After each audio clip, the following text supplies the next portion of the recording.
So, eto na nga mga sangkay. Itong si Marcoleta ngayon, ang dami na pong nakakaaway na senador.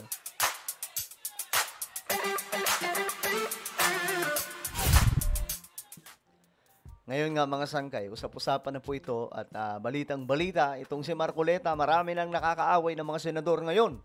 Dahil nga po sa pag-aangas at pagmamarunong. At ngayon nga mga sangkay, mukhang, siyempre, sabi pa nga, yung takipan na sistema patungkol po dito sa mga pag-iimbestiga sa mga pagnanakaw sa kaban ng bayan. Katakot-takot na pagnanakaw ito mga sangkay sa mga proyekto ng ating pamahalaan. Mukhang may mga pinagtatakpan. Ngayon mga sangkay, syempre may mga napupuna.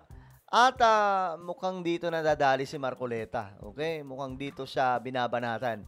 Anyway, bago tayo mag-umpisa at magtuloy-tuloy sa mga hindi pa po dyan nakakapag-subscribe, tayo po ay 1.55 million subscribers na. Kaya naman kung ikaw ay hindi pa nakakapag-subscribe, makikita nyo po yung subscribe button sa baba ng video na to. I-click nyo lamang po yung subscribe, i-click ang bell at i-click nyo po yung all. Sa mga nanonood po sa Facebook, i-follow nyo po yung ating Facebook page. Okay, guys. Ito na, tingnan po natin. Kasi itong si Marcoleta, nagigisa ngayon. Mayroon pong tensyon na nagaganap ngayon sa Senado. Ito, panoorin natin. Insulto raw si Senate Blue Ribbon Committee Chairman Rodante. Naiinsulto raw si Senate Blue Ribbon Committee Chairman Rodante Marcoleta sa isinusulong na mga kapwa-senador na panibagong komisyon para imbestigahan ang flood control. Pumalag dyan sina Senators Ping Lacson at Kiko Pangilinan. Ayan na, pumalag. Nasa frontline ng balitang yan si Mayan Los Baños. May tensyon sa Senado. Habang tuloy ang investigasyon ng Senate Blue Ribbon Committee sa flood control scam, may panibagong panukala ang ilang minority senators. Gusto nila ng independent commission para tumutok sa mga anomalya. Suportado yan maging ni Senator Kiko Pangilinan na miyembro ng mayorya. Mungkahi pa niya.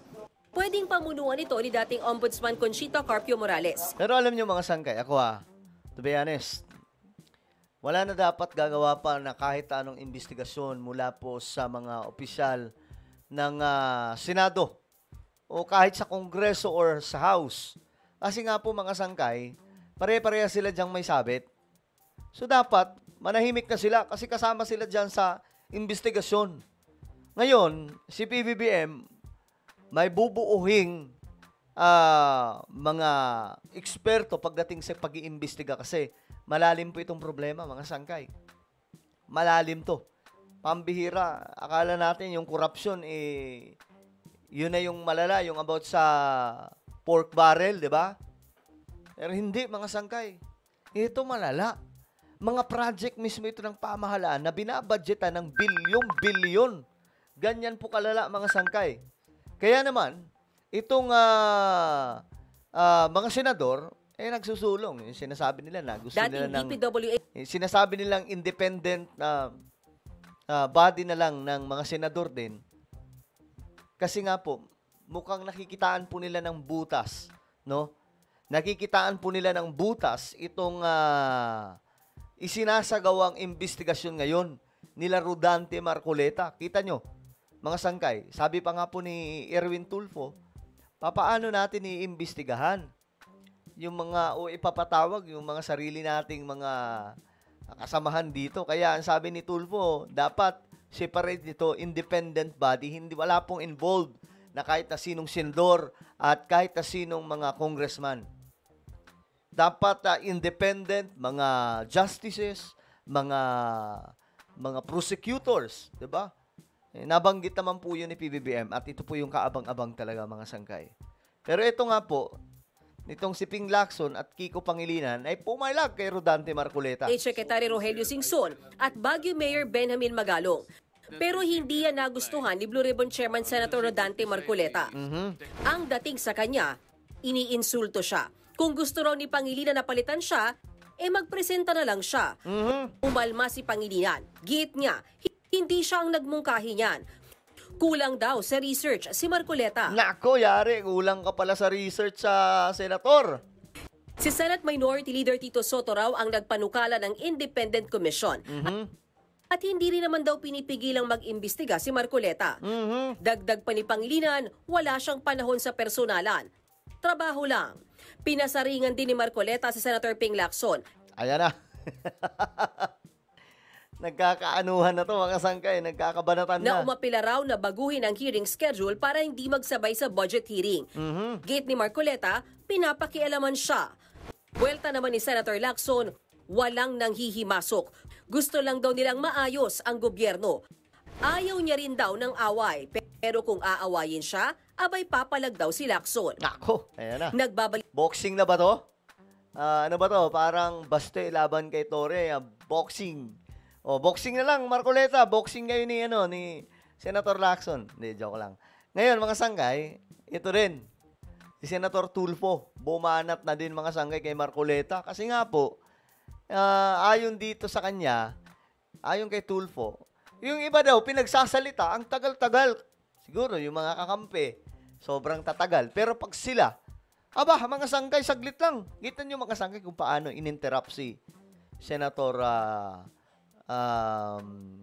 Tito Soto. Nung nabanggit na po yung pangalan ni dating Pangulong Rodrigo Duterte, kasi binunyag ng mga diskaya eh. Naku, mga sangkay, bigla pong ininterrupt. Sabi ni Senator Rodante Marcoleta, wait lang, magsalita muna ang iba para lahat na makapagsalita. Ininterrupt mga sangkay.